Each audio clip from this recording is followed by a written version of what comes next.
Welcome back, thanks for tuning in. Thought I'd try something a little bit different today. Normally when I build boxes for storage or containers for hauling my tools around to job sites, I have two methods that I really like. Firstly, when I'm dealing with thicker materials like this 3/4 inch ply, I've had great success working with dowels. Now, dowels are actually kind of attractive. They make nice boxes. The edges are a little exposed, of course, but like I said, they're very sturdy, hadn't any issues, quick to put together, and all the stuff that I like.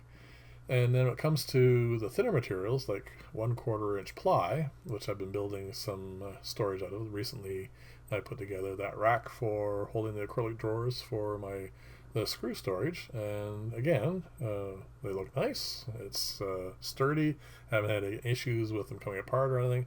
And again, like I said, it's those two methods have served me really quite well.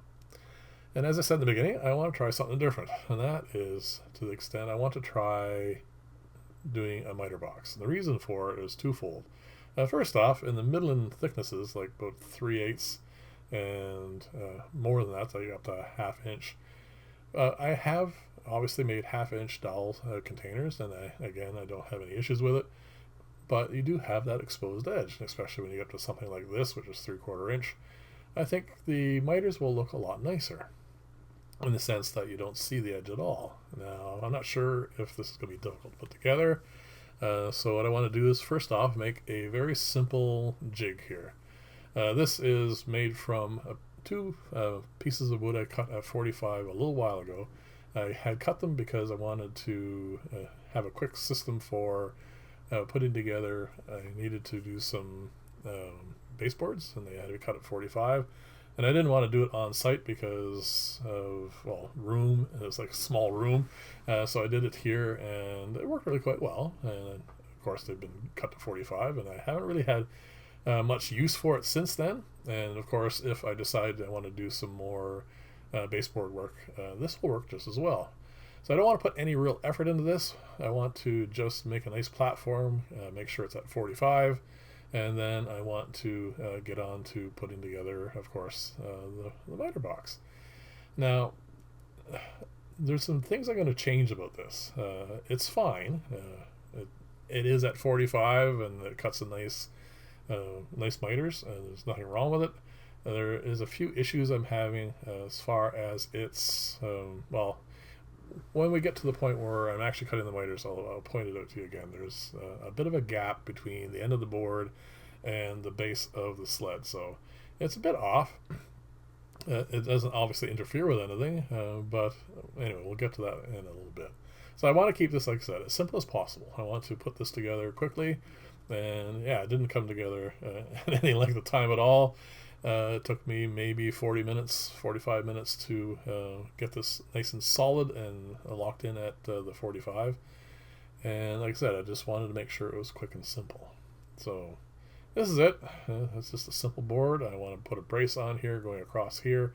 And I use my usual technique for making sure it is a nice snug fit, and that is cut it just slightly oversized and then just inch down gradually until you get a nice tight fit like this. So I want to make sure it's square. And anyway, it worked out really quite well. Now, what I wanted to do originally, of course, was to actually, before we get into that, this is I'm not sure why this showed up at this point, but this is one of the two boxes I put together. This is 3/8, and it is done with rabbet joints, and it has a sliding acrylic lid. This is one of the two. I kept this one aside because I do want to show you guys the wear and tear. Because you remember quite some time ago, I put together a fully acrylic toolbox sorter. I mean, it was meant for sorting all kinds of little bits and pieces, screws, drywall anchors, all kinds of stuff, drill bits, anything I would use quite commonly, I would put in there. And, it got quite damaged over a fairly lengthy time because, when you're on a job site, you just toss stuff around, things get jammed in, you're tired by the end of the day, you don't necessarily take the best care of it. So I put together that wooden one you saw, and I made two because I found, I had some use for it other than being in the toolbox. So I kept that one separate because the other one has turned out really quite well, and I'm going to have a video coming about that shortly. Anyway, back to this. This is all set up. It's clamped in firmly. I'm doing the miters, and you can see there's a gap right at the base of where the actual jig sits.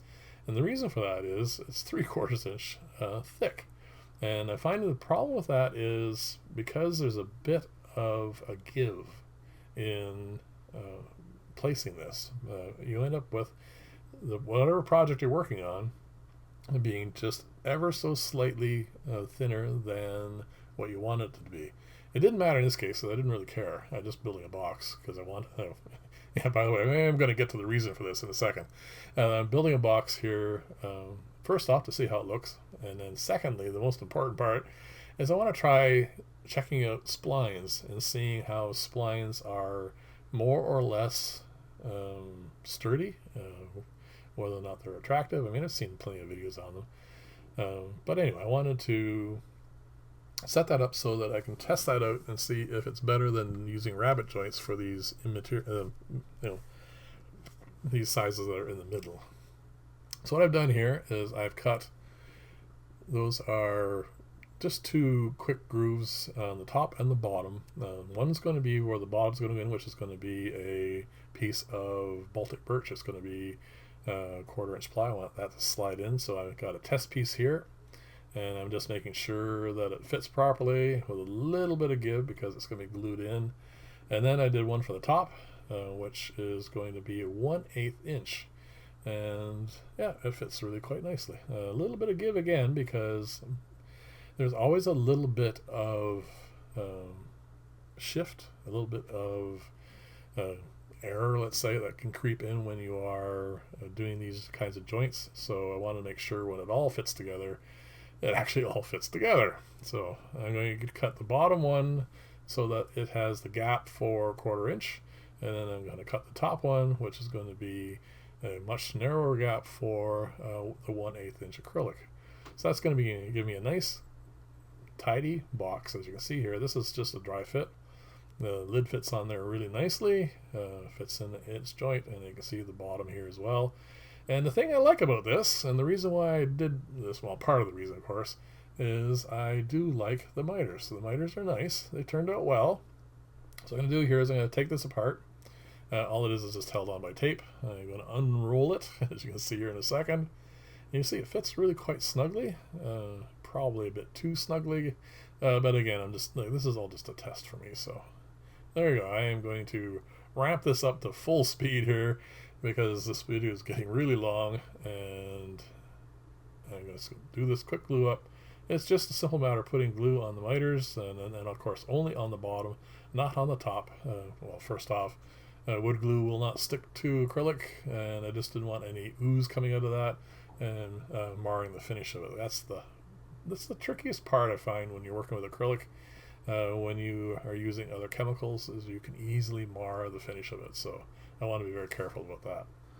So anyway, slide that in and just wrap it back up. And the key, of course, here is to remember to put in the top piece as well, so that the acrylic sheet will be in there at the same time, which is the important reason why I did a dry fit for all this. You got to be very careful. Sometimes I find when I'm doing these sorts of joints, you can be off just a little bit. It doesn't take much, maybe like a 64th of an inch, and it simply just doesn't fit together as well as it should. And because I'm doing 2 of them at once, I wanted to make sure it fit properly. So there you go. Now I'm going to tape the crap out of this, make sure that it is well and truly square as well, and then I'm going to let it cure for 24 hours. And then there you go. It's all set. Fits nicely.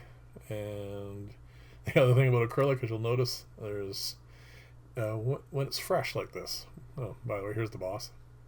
When it's new, it has a lot of static clings, so a lot of sawdust clings to it, but that's all right. It's not a big deal. So I'm gonna let him nose around for a few minutes, and then I'm gonna get him out of the way because I need to get this project done. There we go. All right, I'll put him on the floor now. And there it is. This is all set now. I'm not going to do the splines today because I still haven't cut the jig for that. But as you can see, I did a bit of sanding on this, and it looks beautiful. I really quite like it. This is my first attempt, of course, so it is what it is. The only other thing I need to do, of course, is separate the top from the box itself, but that's really quite straightforward. As my finger is showing you here, I need to set the saw blade at the thickness of the wood, and set my saw stop so that it's cutting at the distance I want.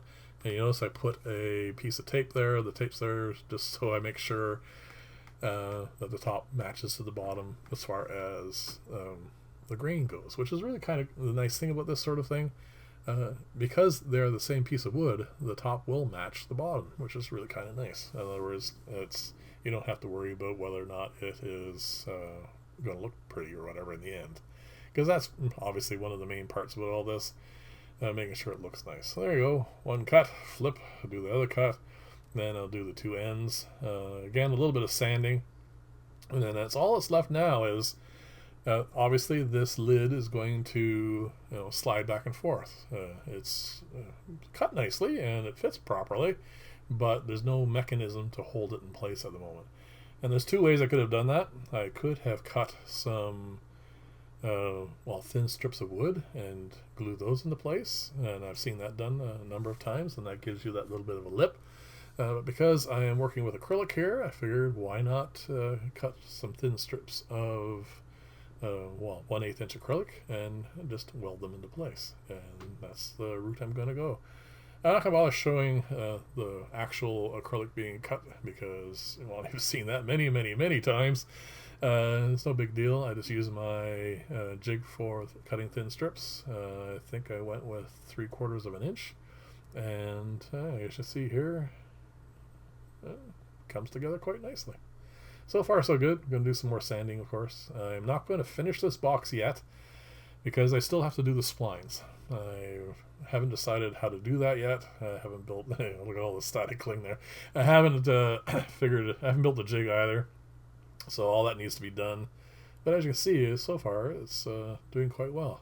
I want to be a little bit careful when I make the spline jig because, well, it's not been a lot of effort in this, but enough that I don't really want to screw it up at the end. So I'm just going to weld these in, and this is another point that you have to be very careful. That's really why I like using the syringe. I just want to add exactly the amount that I want, so you don't end with any spillover, because that joint is right there is going to be visible when you put the box together from the top. So again, more important to make sure that you do that well. But I've done a lot of acrylic welding, so I wasn't concerned at all. But when it comes to doing the miters, I haven't done any, the splines, I haven't done any yet, actually. As far as that's concerned, this is my first miter as well, so I want to be very careful about that and make sure I don't have to ruin this project at the very end. And the other thing I need to keep in mind is this worth the effort? That's I'd like my time to be spent, economically. I don't want to spend a lot more time to build something than is absolutely necessary, because dowels are easy, very quick, no more time really involved in that than using screws, maybe like 10% more, nothing really big deal. Rabbet joints are also very straightforward and easy. So far this has been pretty good. I haven't had any issues with it. Now that the jig's made, I think I can make them pretty fast. All that's left to decide whether or not the timing for getting the splines put in, because they'll have to be first off cut and then glued in place, and then of course I need to cut them down and get them set and staining or oiling or all that sort of stuff. Anyway, all that's going to come, but as you can see, this fits together so nicely. Fiddle around with it a little bit, and then there you go. And it works really well. Nice clear lid, I like that. And here it is so far. There's more work needs to be done, of course. Leave comments. Let me know what you think about all this. Let me know if you think this is worth it.